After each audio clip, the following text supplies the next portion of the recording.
আসসালামু আলাইকুম। আমি গত 2 দিন আগে একটা ভিডিও পোস্ট করি বগুড়া বিভাগ নিয়ে। সে ভিডিওর অনেক পজিটিভ কমেন্ট, অনেক নেগেটিভ কমেন্ট এসেছে। আবার ওই ভিডিও নিয়ে বেশ কয়েকজন ভিডিও তৈরি করেছে।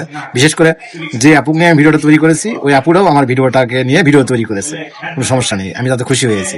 তার আগে চলুন আমরা একটা ভিডিও দেখে নেই, এই ভিডিওটাকে দেখি, তারপরে কিছু বলি। বাকি 4 জেলার মাননীয় এমপিরা এসে আমাদেরকে সমর্থন দিয়েছে বগুড়া জেলা বিভাগ করবার জন্য।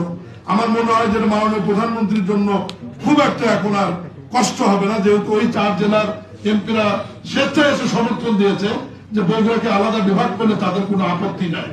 আমরা ভিডিওটা দেখলাম। এখন হচ্ছে এই যে ভিডিওটা দেখলেন, এটা হচ্ছে আমাদের মন্ত্রী মহোদয় এবং এমপি বগুড়ার, সেটা হচ্ছে শাহ আলম, শিবগঞ্জ উপজেলার এমপি এবং প্রতিমন্ত্রী। তো উনি বলল যে 5টা জেলা নিয়ে বিভাগ গঠিত হয় বগুড়া, সেই 5টা জেলার যা এমপিরা আছে, অভিভাবক, সেই আসরের বা সেই জেলার অভিভাবক যারা এমপি মহোদয়, ওনারা সমর্থন দিয়েছে বগুড়া বিভাগ নিয়ে। তো আপনারা যতই লাফালাফি করেন আর যেটাই করেন, এটা রক্ষা হবে না। হ্যাঁ, সব চাওয়া তো মানুষের পূর্ণ হয় না। হয়তো বা যারা চাচ্ছে না বগুড়া বিভাগ হোক, বা বগুড়া বিভাগে সবাই চাচ্ছে, মোটামুটি আমি বুঝতে পেরেছি বগুড়া বিভাগ হোক, কিন্তু যারা বিভাগে আসতে চাচ্ছেন না, মানে মন মানসিকতা নেই বগুড়া বিভাগে ঢোকার জন্য, তো তাদের হয়তো এই চাওয়াটা পূর্ণ হবে না। তো আপনারা তো দেখে নিলেন। আর আরেকটা কথা বলি, এই আপুটা নিয়ে আমি একটা ভিডিও তৈরি করেছিলাম। উল্টা উনি আবার আমার ভিডিও নিয়ে উনি ভিডিও তৈরি করেছে। খুবই সুন্দর সুন্দর কথা বলেছে, আমি কথাগুলো শুনেছি খুব মনোযোগ সহকারে। আমার হয়তো কিছু কিছু জায়গায় বলতে মিস্টেক হয়েছে, বাট ওনারও যে সঠিক বলেছে সবগুলো কথা তা না। উনি একটা জায়গায় বলেছে ওই ভিডিওতে, যে আমি যখন বলেছি আমার ভিডিওতে যে আপনার চিন্তা কিসের, গভর্নমেন্ট সব কাগজপত্র ঠিক করে দেবে, আপনি রাজশাহী থেকে বগুড়া বিভাগে আসার সমস্যা কোথায়? উনি তখন বলেছে, ভাই একটা জন্ম নিবন্ধন পরিবর্তন করতে গেলে যে ভোগান্তি ভোগা লাগে, সেখানে এতগুলো সার্টিফিকেট সবকিছু।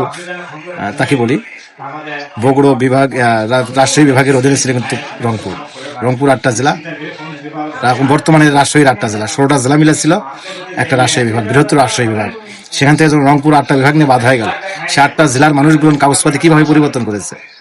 সেম ভাবেই তো সেখানে এখন বগুড়াতে নতুন করে বিভাগ হলে বেলা আপনার নওগাঁ জেলার আপনার কাগজপাতি পরিবর্তন ওইভাবেই হবে।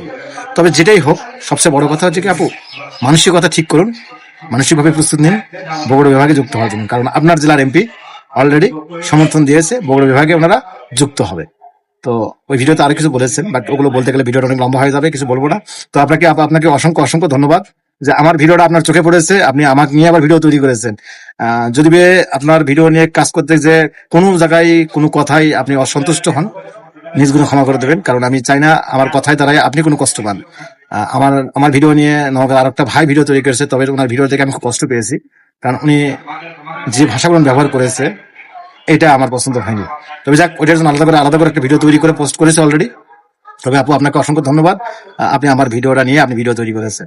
অসংখ্য ধন্যবাদ, ভালো থাকবেন এবং মানসিকভাবে প্রস্তুত নেন বগুড়া বিভাগে আসার জন্য। আসসালামু আলাইকুম।